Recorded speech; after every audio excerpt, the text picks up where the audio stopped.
always worked with dogs, and over the years I would take people's dogs home with me, but just, I'd say, give your dog for a week, and then I'd return him, and then the dog would be, this was years ago, the dog would be behaving.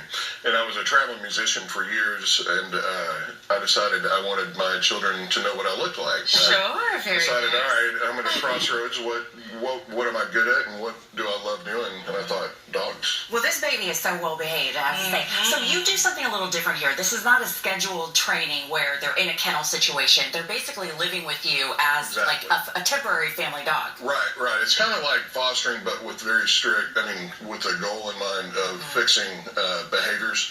As far as, counter surfing, jumping up on people, they live with me as my dog. They can sleep in the bed, they can hang out on the couch and cuddle and watch a movie, and they're socialized with dogs that are already trained by me.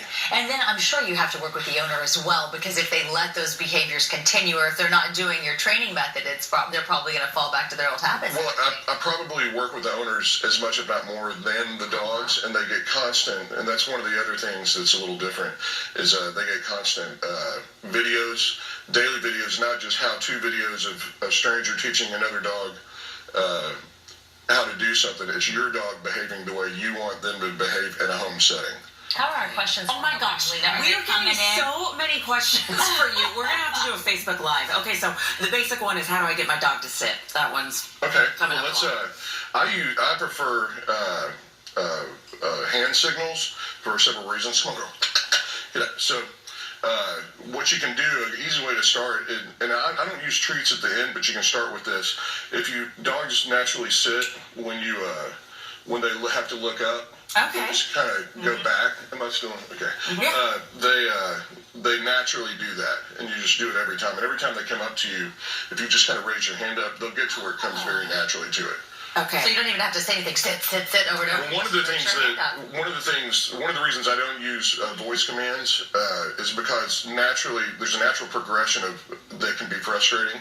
In other words, if I were to say, brown dog, sit, and they don't do it, the next thing that happens is, brown dog, sit. You raise your energy level, and it's not good energy, and then they're sitting there hearing their name and a command, it's like, am I in trouble, or whatever. And then the third one is like, sit, and the energy kind of changes. So a hand signal is just a real benign way to... Now, several people are asking, how do they stop the barking in different situations here? The barking is a tough one because it depends on what it is. If it's a nervous barking... Let's say it's a squirrel outside the backyard. Yes. That's what my dog does. I would be making many millions of dollars of it. Yes. A dog not to bark at a squirrel. But a lot of it is leash training. The leash is your friend. I use the leashes inside the house, outside the house. And that's one of the reasons why me being there 24/7 with the dogs, if they're having trouble barking, fence fighting, barking at other dogs, or just barking for the sake of being bored, I use the leash for correction. And I'm there. Sometimes it takes 2-3 hours, and then hear them barking again. So it's just a little pop of the leash. Yeah. So I see you doing with your hand. Yeah. One thing you don't want to do is play tug of war with a dog when you're on the leash, like this. You don't want that at all, because they like that pull. Everything's just a kind of a It's a real quick leash. Yeah. It's just and everything's just a reset.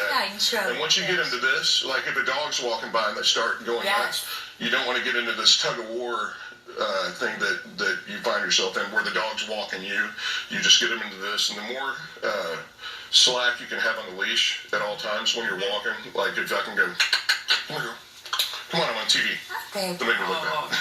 But you want the slack on the leash rather than this kind of tension. This tension is what you want to avoid. Well, I tell you what, we're getting so many questions. Are you available after the show? So we go off air in about 10 minutes. Can we take you on Facebook Live and get some of these questions answered for the people? Let's do that on our Fox 26 Facebook page, and that way you can keep texting too. The number's 832-650-6245. And then how do people get a hold of you individually if they're interested in training? You can go to my Facebook page. It's Trey Clark Behavioral Training on Facebook, and I answer my cell phone, which is 832-498-7290. All right. I'm a staff of one, and I deal directly with people one-on-one. Well, Brown Dog, you did good. Trey, thank you so much. We'll keep you going. So we're trying to get to those questions. Mike, you have a perfect doggy, right?